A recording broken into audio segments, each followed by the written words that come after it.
ఈ మధ్య కాలంలోనే మరణించినటువంటి మన ప్రియతమ నాయకుడు అయోధ్య గారికి ఘనమైన నివాళులు అర్పిస్తా ఉన్నారు. ఎన్నిక జరిగింది బీహార్ లో. నబీన్ అని ఇవాళ బీజేపీ అధ్యక్షుడు అయ్యాడు. ఆయన ఆ నియోజకవర్గం ఎప్పుడు వాళ్ళదే, 30 ఏళ్ల నుంచి వాళ్ళదే. మొన్న కూడా ఆయన గెలిచాడు మన జనరల్ ఎలక్షన్ లో. ఇప్పుడు ఈ గొడవ తర్వాత ఆయన అధ్యక్షుడు అయ్యాడు, జాతీయ అధ్యక్షుడై రాజీనామా చేశాడు. అంతే కదండి. ఒక ఆయన అన్నాడు కుక్కర్ పెట్టినా గెలుస్తుంది బీజేపీ తరఫున అన్నాడు. ప్రశాంత్ కిషోర్ అని పోటీ చేస్తే ఇవాళ కుక్కను తరిమి కొట్టినట్టుగా కుక్కలను తరిమి కొడతారు, పిచ్చి కుక్కని. అట్లా వాళ్ళ తరిమి కొట్టి కొత్త మార్పు తీసుకొచ్చారు. అది మార్పు. జరూరి బదలా జరూరి హాయ్ మార్పు తథ్యం. అదిగా మార్పు మొదలైంది.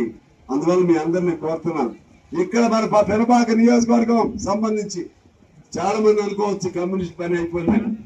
కమ్యూనిస్టుల పని అవ్వటం కానీ, కమ్యూనిస్టులని అంతం చేయటం కానీ, కమ్యూనిస్టులు లేకుండా చేయటం కానీ ఎవరి వల్ల ఈ భూ ప్రపంచంలో కాదు, ఎవరి వల్ల కాదు. మా అయోధ్య లేడు. అయోధ్య ఉంటే వాళ్ళు సంతోషపడేవాడు.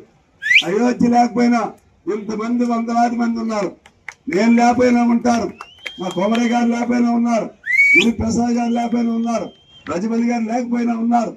పార్టీ ఏర్పాటు చేసినటువంటి పోలీస్ కొండయ్య గారు, మైసా కొండయ్య గారు లేకపోయినా ఉన్నారు. వీరభద్రం గారు లేకపోయినా ఉన్నారు. ఉంటారు. ప్రజలు ఉన్నంత కాలం ఎర్రజెండా ఉంటుంది. ఎర్రజెండా ఉన్నంత కాలం పేదవాడి తరపున నిలబడుతుంది. రేపు పిల్లపాకు కూడా వాళ్ళు ఏదో అనుకుంటున్నారు. ఓట్లు కావాలంటే కమ్యూనిస్టు స్నేహం. ఓట్లు అయిపోయిన తర్వాత ఇదంతా చూసా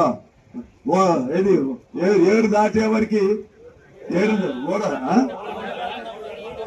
ఓడ దాటినాక ఏడు దాటి మేమేం పెద్ద పెద్ద పదవులు కోరుకోవట్లేదు. కానీ మమ్మల్ని అవమానపరిస్తే బీఆర్ఎస్ కి ఏ గతి పట్టిందో అదే గతి మీకు పడుతుంది. వీళ్ళందరూ కష్టపడి మీకు ఓట్లు వేసి గెలిపించారు. నాకు వేశారు, అక్కడ కాంగ్రెస్ వాళ్ళు వేశారు, టీడీపీ వాళ్ళు వేశారు. నేను స్నేహధర్మం పాటిస్తాను, మీరు కూడా పాటించండి. పాటించకపోతే మీకు రక్షించేవాడు ఎవడు ఉండడు. మిమ్మల్ని ఉండాలని మేము కోరుకుంటున్నాం కాంగ్రెస్ ని. ఎందుకంటే బీజేపీ లాంటి మతోన్మాద పార్టీ రాకూడదని మేము కోరుకుంటున్నాం. అందుకని మేము సపోర్ట్ చేశాం. మీ పతనం మీరే రాసుకుంటే, మీ పతనానికి సంబంధించి మీరే దానికి శిలాపలకం తయారు చేసుకుంటే, మీ దాన్ని ఏమంటారు, మీ శ్మశాన వాటికి ఉంటుంది శవపేటికను మీరే తయారు చేసుకుంటే మేమేం చేయలేం.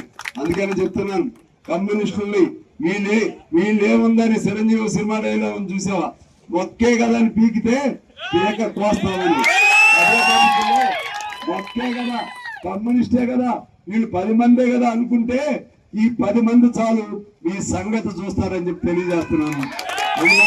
భయపడే సమస్య లేదు. కమ్యూనిస్టులు మనం నిజాయితీగా ఉండేవాళ్ళం, చివరి వరకు ధైర్యంగా ఉండేవాళ్ళం. పోరాటాలకు మారిపోయారు కమ్యూనిస్టులు. పేద ప్రజలకి ప్రతిరూపం కమ్యూనిస్టులు.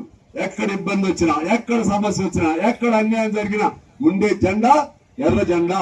అందువల్ల రేపు భవిష్యత్తులో ఎక్కడో ఇలా తెలవదు.